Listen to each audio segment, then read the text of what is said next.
Hello everyone, hopes आप सब बहुत अच्छे होंगे। मैं भी बहुत अच्छी हूँ। आप सभी के लिए एक लेटेस्ट वीडियो लेकर फिर से आप सभी के सामने आ चुकी हूँ। एंड गाइस देखिए, इस वीडियो में मैं आपको बताने वाली हूँ आपके मौर्य साम्राज्य चैप्टर के बारे में बहुत सारी इंपॉर्टेंट चीज़ें, और आपका पूरा चैप्टर इस वीडियो में हम कवर करने वाले हैं। देखिए, ये आपका हिस्ट्री माइनर सब्जेक्ट है, और जो बच्चे कॉम्पिटिटिव एग्ज़ाम की तैयारी कर रहे हैं वो भी इन वीडियोज़ को देख सकते हैं, बहुत हेल्पफुल होंगी।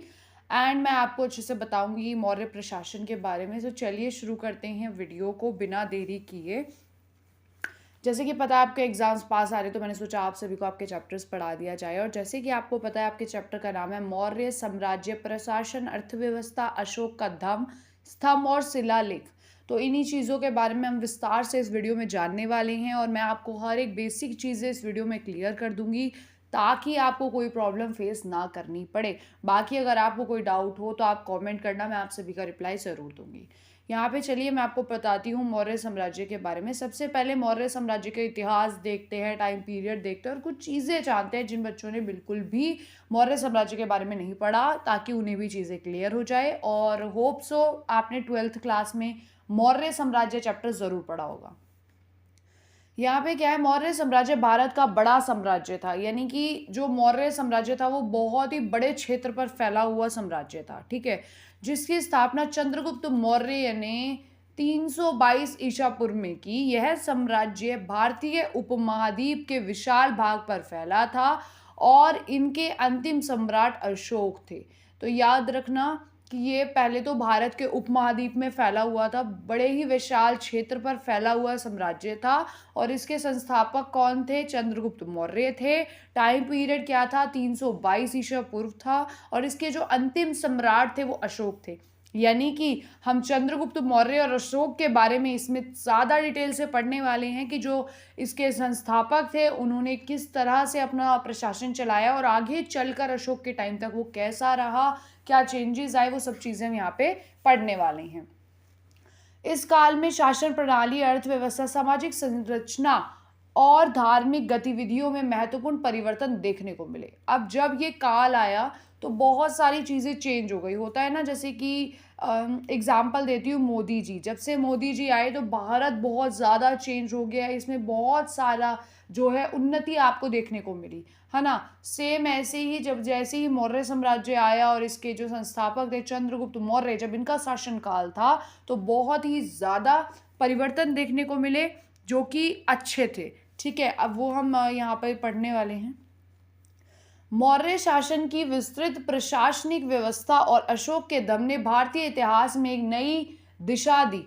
तो देखो, याद रखना, जो मौर्य साम्राज्य का शासनकाल था जिसमें वो शासन चलाते थे, तो बहुत ही अच्छे से, कहते हैं ना, वेल प्लान थी चीज़ें, बहुत अच्छे से चीज़ें चलाई गई। एंड जो अशोक का धम था, जो हमारे अंतिम सम्राट थे, उनका भी इतना अच्छा प्रशासन था। उन्होंने इतने अच्छे से चीज़ें मैनेज की कि जो ये काल था मौर्य काल, ये बहुत ही लंबे टाइम तक चला और बहुत ही ज़्यादा अच्छे से चला। इसके ये रीजंस है क्योंकि इसके जो सम्राट थे वो बहुत ही ज़्यादा अच्छे थे। अब जैसे कि हम मौर्य साम्राज्य प्रशासन के बारे में बात करें तो यहाँ पे क्या है, मौर्य साम्राज्य का प्रशासन संगठित और संरचित था। इसके प्रमुख तत्व इस प्रकार है। तो अभी हम मौर्य प्रशासन के बारे में पढ़ेंगे कि किस तरह का ये प्रशासन था, राजा ने क्या भूमिका निभाई। अच्छा, एक बात बताऊं, मैं राजा की बात करूंगी तो सम्राट होंगे, जो शासन चला रहे होंगे वही यहाँ के राजा होंगे, ठीक है। तो सबसे पहले हम पढ़ते हैं राजा का सर्वोच्च पद, कि राजा का सर्वोच्च पद क्या होता था। तो इसमें है, राजा मौर्य शासन का केंद्र बिंदु था। यानी कि राजा जो था वही था जो हर एक तरह की चीजें करता था, निर्णय लेता था और पूरे प्रशासन को चलाया करता था। चंद्रगुप्त मौर्य के समय से लेकर अशोक तक, यानी कि स्टार्टिंग में संस्थापक कौन थे? चंद्रगुप्त मौर्य। तो इनके टाइम से लेकर एंड तक, अशोक के टाइम तक किस तरह का मौर्य प्रशासन रहा वो हम पढ़ने वाले हैं, और मैं अच्छे से वही चीजें क्लियर करूंगी। राजा का पद अत्यधिक शक्तिशाली और सर्वोपरि था। तो जब चंद्रगुप्त मौर्य थे और जो अशोक थे, इन दोनों के ही, यानी कि शुरुआत से लेकर अंत तक जितने भी यहाँ पे राजा बने, किस में? मौर्य साम्राज्य में, वो सभी बहुत ज्यादा शक्तिशाली थे और सबका पद सर्वोपरि था। राजा के पास सभी प्रकार के प्रशासनिक, सैन्य और न्यायिक अधिकारी थे। यानी कि अब आप देखेंगे कि ऐसा नहीं था कि जैसे कि पहले हुआ करता था, आपने देखा हो कि एक ही इंसान पूरा साम्राज्य संभाल रहा है, ऐसा नहीं था। यहाँ पर बहुत सारी चीज़ें थी राजा के पास, यानी कि उनके पास बहुत सारे अधिकार थे, जैसे कि प्रशासनिक, सैन्य, न्यायिक, यानी कि वो बहुत सारी चीज़ों के निर्णय लेते थे, नीतियाँ बनाते थे, कैसे साम्राज्य चलाना है, ठीक है, ताकि ये आगे तक जा सके। अब यहाँ पे क्या है, शासन की नीतियां और निर्णयों में राजा का अंतिम निर्णय माना जाता था, यानी कि जो राजा ने बोल दिया वही चीज होगी, ये था, ठीक है। अब यहाँ पे क्या है, चाणक्य। चाणक्य आपको पता होगा, इनको कौटिल्य भी बोलते हैं, तो आपने इनका नाम जरूर सुना होगा। तो कौटिल्य के द्वारा लिखित अर्थशास्त्र इस युग की प्रशासनिक प्रणाली का प्रमुख स्रोत है। अब अगर आपको मौर्य साम्राज्य के बारे में कुछ भी जानना है तो आपको अर्थशास्त्र बुक से जानकारी मिल सकती है। अब मैं आपको एक चीज़ डिटेल में बता देती हूँ, अर्थशास्त्र क्या है। वैसे आपने 12th में पढ़ा होगा, बट स्टिल थोड़ा सा रिमाइंड करवा रही हूँ। अर्थशास्त्र बुक है जो चाणक्य ने लिखी थी। चाणक्य कौन थे? जो चंद्रगुप्त मौर्य थे ना, जो यहाँ के सम्राट थे प्रथम, जिन्होंने संस्थापित किया था इस मौर्य युग को, ठीक है, इस मौर्य काल को। वो किन्होंने बनाए थे सम्राट? चाणक्य ने बनाए थे। चाणक्य ही उनके गुरु थे, ठीक है। तो उन्होंने एक बुक लिखी थी कि मेरा शिष्य जब भी इस चलाएगा इस काल को, तो वो इस बुक से हेल्प ले सकता है, चीज़ें पढ़ सकता है और प्रशासन को चलाने में उसे मदद मिलेगी। तो चंद्रगुप्त मौर्य जो थे वो चाणक्य की लिखी बुक का बहुत ज़्यादा सम्मान करते थे और इस बुक को बहुत ही ज़्यादा अच्छे से पालन करते थे। तो आपको अगर कुछ भी जानना है मौर्य साम्राज्य के बारे में तो वो अर्थशास्त्र पुस्तक में था। वो बहुत सारी उसमें चीज़ें थी, उसमें शासन प्रणाली कैसे चलानी है, साम्राज्य को कैसे चलाना है, वो सभी इस बुक में लिखा हुआ था। और सभी जितने भी सम्राट थे ना मौर्य काल के, वो इसी बुक को फॉलो किया करते थे, इसी बुक को पढ़ के जो है साम्राज्य चलाया करते थे। अब आप बोलोगे उस टाइम पे बुक्स वगैरह तो होती नहीं थी, है ना, तो ये उन्होंने लिखा था, अपने ग्रंथ था ये, ठीक है। तो याद रखना जो अर्थशास्त्र था वो एक ग्रंथ था। मंत्री परिषद के बारे में बात कर लेते हैं कि मंत्री परिषद क्या है। तो राजा को शासन में सहायता करने के लिए एक मंत्री परिषद थी। मंत्री परिषद किसे कहते हैं? मंत्री परिषद जो हेल्प करते हैं, मंत्री होते हैं जो राजा की हेल्प करते हैं काम में, ठीक है, जिसमें प्रधानमंत्री, विभिन्न विभागों के प्रमुख और अन्य महत्वपूर्ण सलाहकार शामिल होते थे। यानी कि अब इसमें बहुत सारे लोग हुआ करते थे राजा से नीचे, जो बहुत ही ज़्यादा हेल्प करते थे। भाई देखो, अकेला राजा हर एक चीज़ मैनेज नहीं कर सकता, तो इसमें राजा बैठता था और अपने जितने भी मंत्री थे उनके साथ क्या करता था, सलाह करता था और चीज़ें किया करता था। अगर जैसे कि मानो मुझे कोई डिसीज़न लेना है, कोई बड़ा डिसीज़न, और मेरा इतना बड़ा साम्राज्य है, तो कॉमन सी बात है मैं उस पर खुद तो डिसीज़न नहीं ले सकती, बहुत सारे लोगों की सलाह भी लूँगी। और उन डिसीज़नों को कार्यपूर्ण करने के लिए, इतने बड़े क्षेत्र को कंट्रोल में रखने के लिए मुझे लोगों की भी ज़रूरत पड़ेगी। तो बस वही यहाँ पे बताया गया है कि एक मंत्री परिषद भी हुआ करता था, जिसमें मौर्य काल में जो राजा ही थे वो उनके साथ मिलकर जो है कार्य करते थे। अब महामात्य किसे कहते हैं? महामात्य प्रधानमंत्री को कहते हैं। अब जैसे हमारे मोदी जी है, तो ये वो वाले प्रधानमंत्री नहीं है, ये है राजा के जो नीचे हुआ करते थे, जिनको राजा नियुक्त करते थे अपने प्रशासन में चलाने में अपनी मदद के लिए, ठीक है। तो बेसिकली उनके ये हेल्पर हुआ करते थे, तो उन्हीं को बोला गया है यहाँ पे महामात्य। तो महामात्य को राजा के बाद प्रशासन में सबसे ऊंचा स्थान प्राप्त था। यानी कि जो हमारे प्रधानमंत्री थे, बहुत ऊंचा पद प्रदान था किनको? महामात्य को, जो मौर्य प्रशासन में जो है काल को चलाने में, इस साम्राज्य को चलाने में बहुत मदद करते थे राजा की। यह मंत्री शासन के सभी महत्वपूर्ण मामलों पर राजा को सलाह देते थे। अब मैंने आपको बताया कोई भी डिसीजन लेंगे तो राजा अपने प्रधानमंत्रियों के साथ डिस्कस करते थे एंड देन उन चीज़ों को रिलीज करते थे। कुछ भी उन्हें लागू करना है तो वो किया करते थे अपने मंत्रियों के साथ सलाह मशवरा करके। अब इसमें क्या है, और अपने विभागों का संचालन करते थे। विभागों पता है किसे कहा गया है यहाँ पे? विभाग मतलब विभाजन, जो अन्य पार्ट थे, यानी कि जो मौर्य प्रशासन था उसे पार्ट्स में डिवाइड किया गया था। अब उन्हीं प्रांतों का विभाजन हम यहाँ पढ़ने वाले हैं, ठीक है। तो यहाँ पे क्या है, मौर्य साम्राज्य को विभिन्न प्रांतों में बांटा गया था जो प्रशासनिक सुगमता के लिए आवश्यक था। यानी कि जैसे कि मानो मैं एग्जांपल दे रही हूँ, यहाँ देखो ये सर्कल है, ये इतना बड़ा मौर्य प्रशासन है, ठीक है, और यहाँ पे हमारे रह रहे हैं राजा, जो मैं बिल्कुल हाईलाइट कर रही हूँ ना, यहाँ पे हमारे रहते हैं राजा। तो क्या वो इतने बड़े क्षेत्र पे अकेले कंट्रोल कर सकते हैं? नहीं। तो उन्होंने क्या किया, इस क्षेत्र के पार्ट कर दिए, जैसे कि एक पार्ट ये, दो पार्ट ये, तीन पार्ट ये, चार पार्ट ये, ठीक है। तो अलग अलग पार्ट में अब अलग अलग लोग जो है शासन करते हैं, जैसे कि प्रधानमंत्री उन्होंने बनाए हुए थे, ठीक है।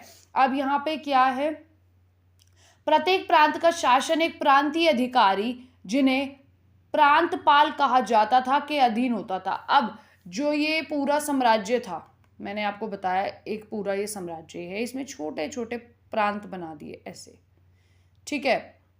अब इन प्रांतों को कौन कंट्रोल करता था? जो प्रांत में रहने वाला एक व्यक्ति था, जो मतलब एक टैलेंटेड व्यक्ति, जो समझदार हो, अच्छे से शासन प्रक्रिया को चला सके, उसको यहाँ का प्रांत का क्या बनाया जाता था? प्रांतपाल बनाया जाता था, जो इन पूरे प्रांतों पर कंट्रोल करता था। तो हर एक प्रांत का एक एक पाल होता था, यहाँ भी एक है, यहाँ भी एक है, यहाँ भी एक है, ऐसे, ठीक है। तो उसको बोलते हैं प्रांतपाल, जो अपने प्रांतीय का ध्यान रखता है। तो ये सभी, इन सभी को इंस्ट्रक्शंस कौन देते थे? चंद्रगुप्त मौर्य देते थे, और ये अपने प्रांत को चलाया करते थे। प्रांतपाल साम्राज्य के अलग अलग हिस्सों में रहते और साम्राज्य के लिए कर संग्रह करते। अब एक बात बताओ, इतना बड़ा साम्राज्य है, ठीक है, अब इतना बड़ा ये साम्राज्य है, तो इसमें 10 तरह की चीज़ें होंगी, 10 तरह के, जैसे कि मानो वहाँ पे बहुत सारे गरीब रहते हैं, या फिर मानो राजा किसी को भेंट देना चाहता है। अब इतना बड़ा राजा है, इतना बड़ा प्रशासन है, तो कहाँ से पैसा आएगा? तो वो कर वसूला करते थे। कर पता है किसे कहते हैं? जो टैक्स होता है वो वसूला करते थे, किनसे? प्रांतों से। तो जितने भी, जैसे मैंने यहाँ पे बताया ना, अलग अलग प्रांत थे, तो जैसे कि ये यहाँ का प्रांतपाल है, तो ये पूरे अपने प्रशासन से क्या लेता था? जो इनका छोटा सा प्रांत होता था उससे ये कर लिया करते थे और राजा को दिया करते थे। स्थानीय प्रशासन संभालते और कानून व्यवस्था बनाए रखते। तो याद रखना, जो प्रांतपाल होते थे उनका क्या कार्य होता था? वो कर वसूला करते थे, प्रशासन संभालते थे और कानून व्यवस्था को बनाए रखते थे। अब एक बात याद रखना, सबसे पहले होता है प्रांत, ठीक है। तो एक पहले प्रांत बना, प्रांत से छोटा होता था यहाँ पे जिला, और जिले से भी छोटा होता था गांव, ठीक है। तो ऐसे इसको बनाया हुआ था, ये चीज याद रखना, ठीक है। तो यहाँ पे यही बताया गया है, जिला एवं गांव प्रशासन। अभी हमने प्रांत के बारे में पढ़ा, अब हम जिले के बारे में पढ़ेंगे और फिर गांव के बारे में। तो यहाँ पे प्रांतों को जिले और जिलों को गांव में विभाजित किया गया था, यानी कि प्रांत है ये पूरा। अब एक प्रांत की बात कर रहे हैं, पहले हमने छोटे छोटे बहुत सारे प्रांत पढ़े, अब यहाँ पे एक प्रांत है, इसमें अब यहाँ पे ये जिला बना दिया, और इस जिले के अंदर भी बहुत सारे छोटे छोटे छोटे छोटे गाँव है, ठीक है। तो इस तरह से ये बना हुआ था, इनका स्ट्रक्चर कुछ इस तरह से था। और यहाँ पे क्या बोला गया? प्रत्येक जिले में स्थानीय अधिकारी का समूह होता था, जो जिलों और गांवों के प्रशासन का कार्यभार संभालते थे। इसमें ग्राम प्रमुख, कर अधिकारी, पुलिस अधिकारी शामिल होते थे। गांव के स्तर पर ग्रामीण समाज की भलाई और कृषि विकास पर विशेष ध्यान दिया जाता था। अब देखो, सबके अपने अपने कार्य होते हैं, जैसे कि मैंने बताया प्रांत से जिला और जिले से गांव में विभाजित किया गया था। तो इसमें सबके अपने अपने कार्य, जैसे कि गांव के लोग क्या कर रहे हैं? खेती करते हैं, ठीक है।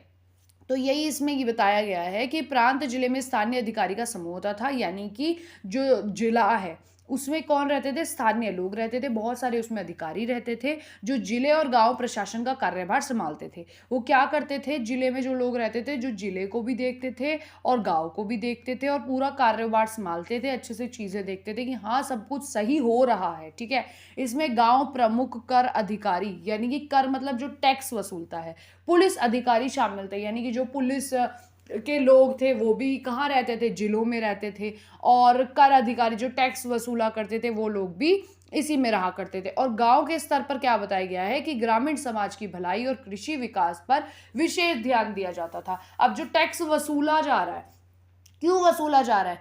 ताकि हर एक चीज मैनेज चले। अब मानो कि कभी खेती हुई, खेती किसी कारण से खराब हो गई, बहुत बार होता है ना, खराब हो जाती है खेती, तो अब किसान तो भूखे मर जाएंगे। जिन लोगों का अनाज आता है फसल के थ्रू, वो लोग तो भूखे मर जाएंगे। तो तब राजा उनकी हेल्प किया करते थे। तो कैसे हेल्प कर रहे हैं? उन टैक्स के थ्रू ही तो कर रहे हैं। अब हम करेंगे सैन्य व्यवस्था के बारे में बात।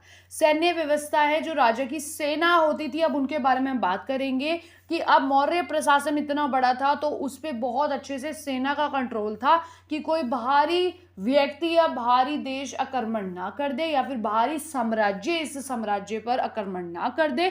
तो इसकी जो व्यवस्था थी वो भी बहुत ही अच्छी थी। कौन सी व्यवस्था? सैन्य व्यवस्था। मौर्य साम्राज्य की सेना अच्छी तरह से संगठित थी और 4 हिस्सों में बटी थी। अब याद रखना, जो मौर्य साम्राज्य था इसकी जो सेना व्यवस्था थी उसको 4 व्यवस्था में बांटा गया था। एक थी पैदल सेना, मतलब जो पैदल चला करते थे, ठीक है। दूसरी थी घुड़सवार सेना, जो घोड़े पे रहते थे। हाथी दल, जो हाथी पे चलते थे। और रथ दल, जो रथ पे, यानी कि कभी भी कोई युद्ध हो रहा है तो ये चीजें रेडी हैं कि भाई बहुत सारी पैदल सेना है इनके पास, घुड़सवार सेना है, हाथी दल है और रथ दल है। ये याद रखना, पेपर में ये चीज लिखना। आपकी मौर्य साम्राज्य में सेना प्रणाली भी बहुत अच्छी थी इनकी। इसमें इन्होंने इसे 4 हिस्सों में भी बांटा हुआ था: पैदल सेना, घुड़सवार, हाथी दल और रथ दल। इनके अलावा नौसेना का भी निर्माण होता था। अब ये तो अलग सेना हो गई, ठीक है, 4। अब एक और है नौसेना, इसका भी निर्माण होता था। सेना का सर्वोच्च अधिकारी सेनापति होता था। अब सेना है बहुत बड़ी, इन सबका कौन प्रमुख होता था? जैसे कि मंत्री परिषद राजा के लिए नियुक्त किए जाते थे, सेम ऐसे ही सेना के लिए एक अधिकारी नियुक्त किया जाता था जिसको क्या बोलते थे? सेनापति, ठीक है, जो राजा के अधीन कार्य करता था। तो जो राजा के अधिकारी है उनमें एक सेनापति भी है, याद रखना, और एक मंत्री परिषद में प्रधानमंत्री। तो ये चीजें याद रखना, और उसको महामत्य भी कहा जाता है, महामात्य। यहाँ पे क्या है? मौर्य साम्राज्य की अर्थव्यवस्था। मौर्य साम्राज्य की अर्थव्यवस्था कृषि, उद्योग और व्यापार पर आधारित थी। यानी कि जो मौर्य साम्राज्य था वो इतना अच्छा चल रहा था। कैसे चल रहा था? क्योंकि यहाँ पे खेती होती थी, उद्योग इनके पास अच्छे थे और ये व्यापार भी किया करते थे। तो याद रखना कि मौर्य साम्राज्य के लोग व्यापार भी किया करते थे। इस युग की अर्थव्यवस्था का विस्तृत विश्लेषण इस प्रकार है। अब इन्हीं चीजों को हम थोड़ा डिटेल में पढ़ेंगे। सबसे पहले हम किस पे गौर फरमा रहे हैं? व्यापार पे, कि भाई मौर्य साम्राज्य काल का व्यापार कैसा था। तो मौर्य साम्राज्य के दौरान व्यापारिक गतिविधियां अधिक व्यापक हो गई, यानी कि अब लोग ज्यादा व्यापार करने लगे। कौन लोग? जो मौर्य साम्राज्य के थे।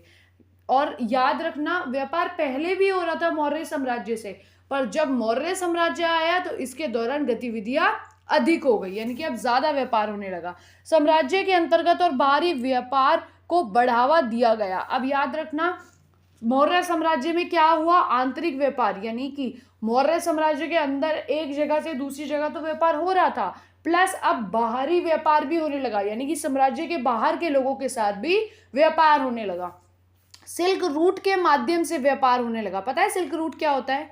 चलो थोड़ा सा बताती हूँ सिल्क रूट के बारे में। सिल्क रूट होता है, जैसे कि आपको पता होगा, चीन में जो सिल्क है ना उसकी बहुत मांग की जाती थी, तो उसका भारत के साथ भी क्या होता था? व्यापार होता था। तो सिल्क रूट के थ्रू जो है व्यापार किया जाता था। और जो चीन का उत्पादक, चीन बहुत बड़ा उत्पादक है किसका? सिल्क का। तो इस चीज का ध्यान रखना। समुद्री मार्गों के माध्यम से चीन, फारस, रोमन साम्राज्य और मिस्र से व्यापारिक संबंध स्थापित हुए। तो याद रखना, सिल्क रूट और समुद्री मार्ग, इन 2 मार्गों से क्या किया गया? व्यापार किया गया बाहरी देशों के साथ। और कौन कौन से देश थे? चीन, रोमन, फारस, मिस्र, याद रखना। व्यापार के माध्यम से मसाले, आभूषण, धातुएं, कपड़े आदि वस्तुओं को निर्यात किया जाता था। विभिन्न विदेशी वस्तुएं आयात की जाती थी। अब आपको पता है भारत में सबसे ज्यादा खेती किन की होती है? मसालों की होती है। धातु और आभूषण है सबसे ज्यादा जो भारत की चीजें हैं। कपड़े बनते हैं भारत में, तो हम इन्हीं चीजों का निर्यात करते थे कि भाई बाहर की कंट्री को ये चीजें हम दे देते हैं, क्योंकि उनको इन चीजों की नीड है, उनके देश में ये चीजें नहीं बन रही है, ठीक है। तो जैसे मसाले बाहर के देशों को चाहिए इंडिया के, तो हम निर्यात करते थे मसालों का, और उनकी विदेशी वस्तुएं जो हमें अच्छी लगती थी, जैसे कि रेशम का कपड़ा, तो वो हम बाहर से लिया करते थे। और ये मौर्य साम्राज्य के टाइम की बात है, ठीक है। अब हम बात करेंगे कर संग्रह प्रणाली। जो टैक्स वसूला जाता था वो कैसे वसूला जाता था उसके बारे में हम बात करने वाले हैं, और ओवरऑल जितनी भी चीज़ों के बारे में हम यहाँ बात कर रहे हैं वो सभी मौर्य साम्राज्य की है, ठीक है। अब यहाँ पे कर संग्रह प्रणाली, जिसमें क्या किया जाता है, कर इकट्ठा किया जाता है। तो मौर्य काल में एक संगठित कर संग्रहण प्रणाली थी, ठीक है। कृषि उत्पादकों से कर लिया जाता था और व्यापारिक गतिविधियों पर कर लगाया जाता था, ठीक है। प्रत्येक क्षेत्र का एक अधिकारी नियुक्त होता था जो कर संग्रह का कार्य करता था और इसे राज्य को सौंपता था। तो एक अधिकारी नियुक्त किया जाता था, कर संग्रह करता था। तो वो हर एक कृषि के मतलब जो खेती होती है, खेती का कुछ हिस्सा जो है किसको दिया जाता था, अधिकारी को, जो कर वसूलता था, ठीक है। इजी लैंग्वेज में समझाऊं, जैसे कि मानो हमारे यहाँ पे मसाले की फसल हुई, ठीक है। तो उस टाइम पे मुद्रा तो थी नहीं, या थी भी तो उस टाइम मुद्रा तो थी नहीं, तो लोगों को कर कैसे दिया जाता था। जैसे कि मानो यहाँ पे क्या हो रही है, मसाले की खेती हो रही है, तो हम उसका कुछ हिस्सा ले लेंगे टैक्स के रूप में और उसको फिर बाहर बेचेंगे। तो जब थोड़ा थोड़ा हर एक किसान दे देगा टैक्स, तो बहुत अच्छा भंडारण हो जाएगा, फिर उसको हम बाहर निर्यात करेंगे। तो यही बोला जा रहा है कि कृषि उत्पादकों को कर के रूप में लिया जाता था, यानी कि जो खेती होती थी, फसल होती थी, उसका कुछ हिस्सा लिया जाता था और उसको फिर बाहर के देशों के साथ निर्यात किया जाता था, बेचा जाता था। तो यही थी इनकी कर संग्रह प्रणाली। अब हम बात करने वाले अशोक के धर्म के बारे में। सबसे पहले अशोक कौन थे, तो यह बहुत ही प्रसिद्ध शासक थे मौर्य साम्राज्य के और अंतिम भी थे, ठीक है। तो यहाँ पे क्या है, अशोक मौर्य साम्राज्य के सबसे प्रसिद्ध शासक माने जाते हैं, जिनके शासन काल में मौर्य साम्राज्य ने अपनी सांस्कृतिक और धार्मिक दृष्टिकोण में बदलाव किए। यानी कि जब अशोक बने थे शासक मौर्य साम्राज्य के, तो यहाँ पे इनकी सांस्कृतिक और धार्मिक जो दृष्टिकोण था उसमें बहुत बदलाव आया। अशोक का धर्म बौद्ध धर्म के सिद्धांतों पर आधारित था। अब बौद्ध धर्म के बारे में आपको पता होगा, तो उन्हीं के सिद्धांतों पर आधारित था अशोक का धर्म। यानी कि जैसे बौद्ध धर्म के सिद्धांत थे वैसे ही अशोक का धर्म था।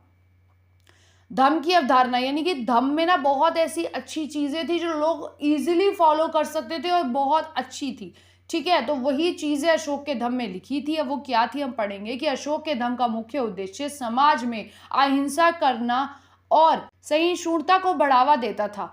अब यहाँ पे मैं आपको बता दूं कि जो अशोक का धम्म था उसमें यह था कि मिलजुल कर, विदाउट किसके, बिना हिंसा करे क्या करना, मिलकर व्यापार करना, मिलकर शासन चलाना, मिलकर रहना सिखाया जाता था। किसमें, अशोक के धम्म में। तो उसमें बहुत अच्छी चीजें थी, जैसे कि अहिंसा करना, करुणा भाव के साथ रहना।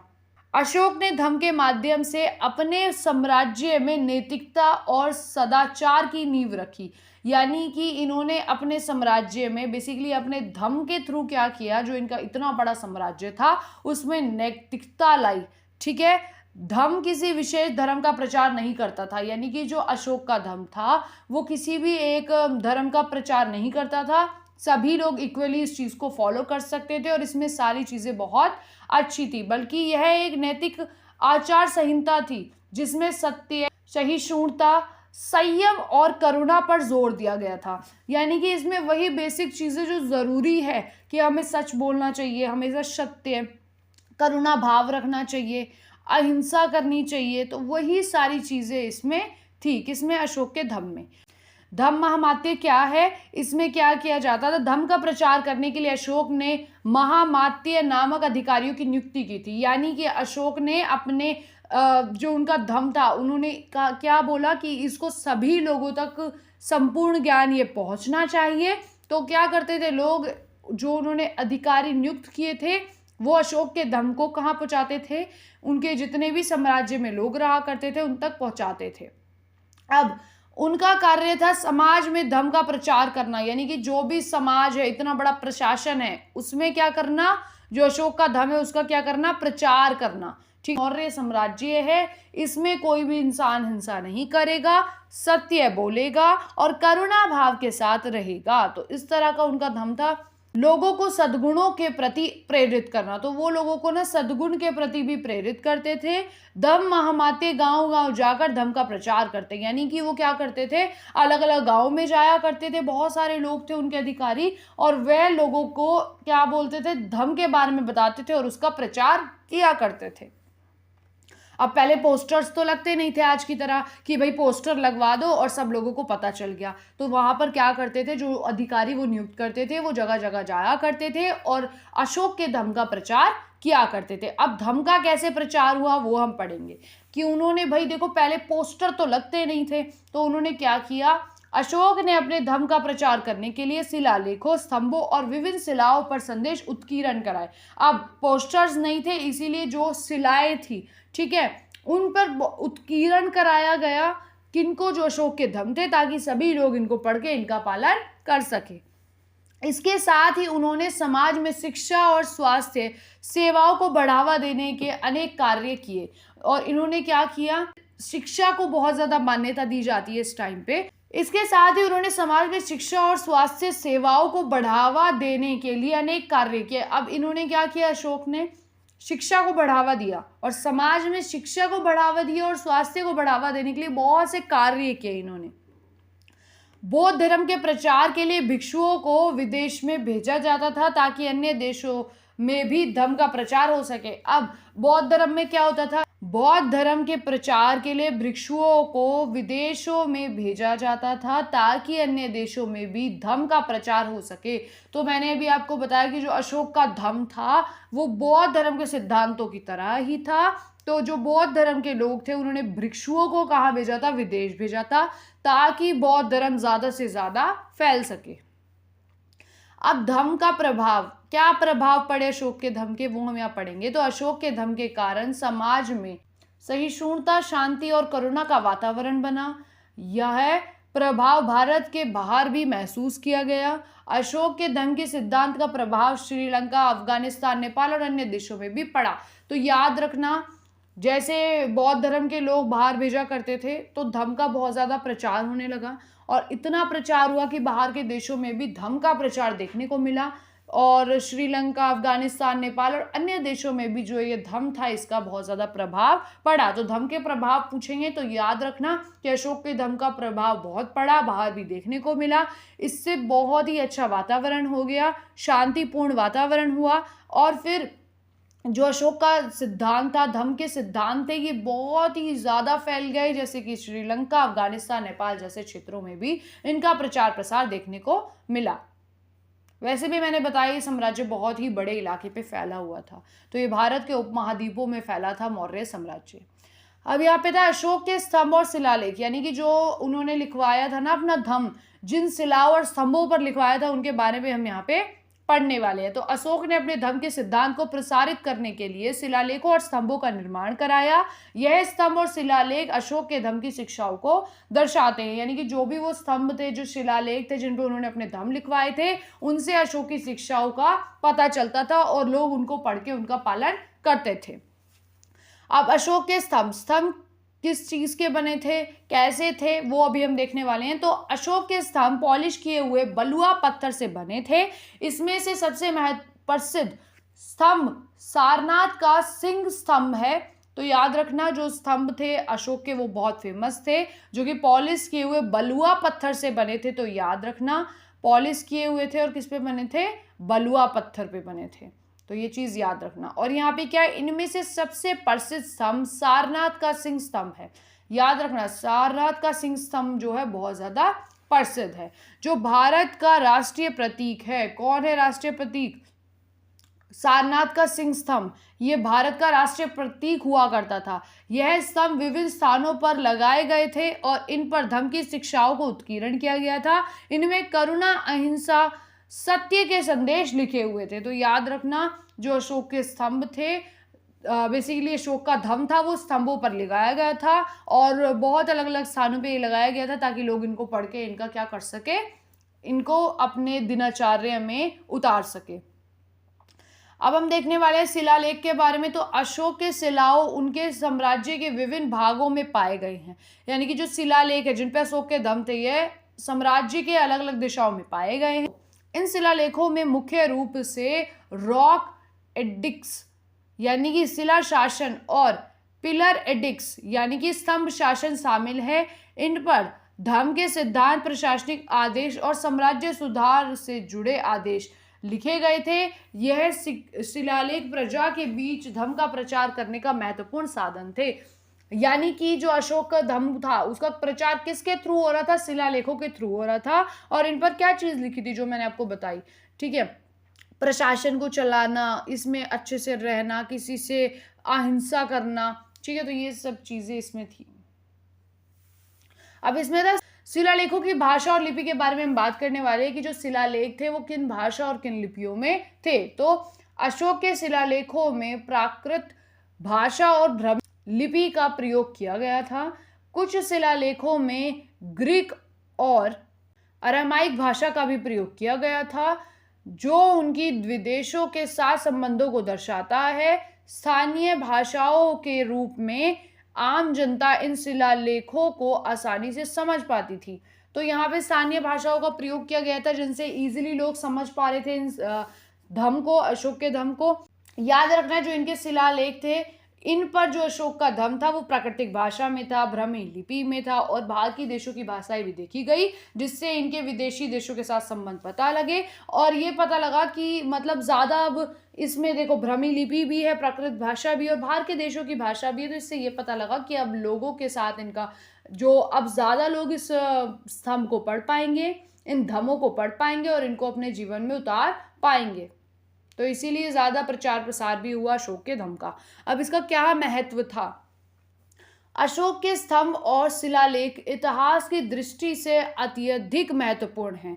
यह न केवल धार्मिक सहिष्णुता और नैतिकता का प्रचार करते हैं बल्कि मौर्य काल की प्रशासनिक और सामाजिक संरचना को समझने में भी सहायक है। यह शिलालेख भारतीय इतिहास में एक महत्वपूर्ण कड़ी है जो अशोक के धर्म की शिक्षाओं को आज भी सजीव बनाए हुए हैं। यानी कि बहुत सारे पुराने टाइम के शिलालेख मिले हैं, स्तंभ मिले हैं जिनसे हमें मौर्य अशोक के धर्म के बारे में पता चला और ये बहुत ही अच्छा जरिया था लोगों तक अपनी शिक्षाओं को पहुंचाने का।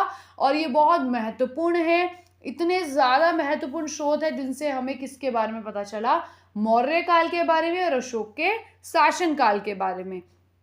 और इनके जो ये धर्म था इसमें इतनी अच्छी अच्छी चीज़ें थी जिससे हमें बहुत सारी चीज़ें क्लियर हुई। यानी कि हमें पता चला कि जो अशोक थे वो बहुत अच्छे शासक थे। उन्होंने लोगों से ऐसी चीज़ों का पालन करने के लिए कहा जो बहुत ही ईजी थी कि लोगों को हिंसा नहीं करनी है, करुणा का भाव रखना है और लोगों के साथ मिलजुल कर रहना है। मौर्य साम्राज्य, अब इसका निष्कर्ष पढ़ लेते हैं। मौर्य साम्राज्य भारतीय इतिहास का स्वर्णिम काल था जिसमें न केवल भारतीय उपमहाद्वीपों में स्थायी शांति और स्थायित्व लाया बल्कि संगठित प्रशासन और मजबूत अर्थव्यवस्था की नींव भी रखी। चंद्रगुप्त मौर्य के नेतृत्व में स्थापित यह साम्राज्य भारत का पहला महान साम्राज्य और पूरे भारतीय उपमहाद्वीप पर फैला था। याद रखना मौर्य साम्राज्य पूरे भारत के उपमहाद्वीप पर फैला था और ये बहुत ही ज़्यादा मजबूत इसकी अर्थव्यवस्था थी, बहुत ही अच्छा इनका जो था प्रशासन था और ये लंबे टाइम तक भी इसीलिए चला क्योंकि इसमें कोई कड़ी नहीं थी। लाइक बोलते हैं ना, राजा ने अपने अंडर किया हुआ है लोगों को और बहुत ही ज़्यादा उन पर अत्याचार किया जा रहा है। यहाँ पे बहुत ही शांति पाई गई स्थायी रूप से क्योंकि चीज़ें इतनी इजी इस काल की रही। सो होप गाइज आपको समझ आया होगा मौर्य प्रशासन के बारे में। अगर कुछ भी आपको लगता है समझ नहीं आया है तो आप कमेंट करना, मैं आपको अच्छे से क्लियर कर दूंगी। And thank you for watching this video till the end. अगर चैनल को सब्सक्राइब नहीं किया है तो ऐसी ही वीडियोस के लिए चैनल को जल्दी से सब्सक्राइब कर लो। एंड मिलते हैं जल्दी ही एक और वीडियो के साथ। Thank you for watching this video. Bye bye.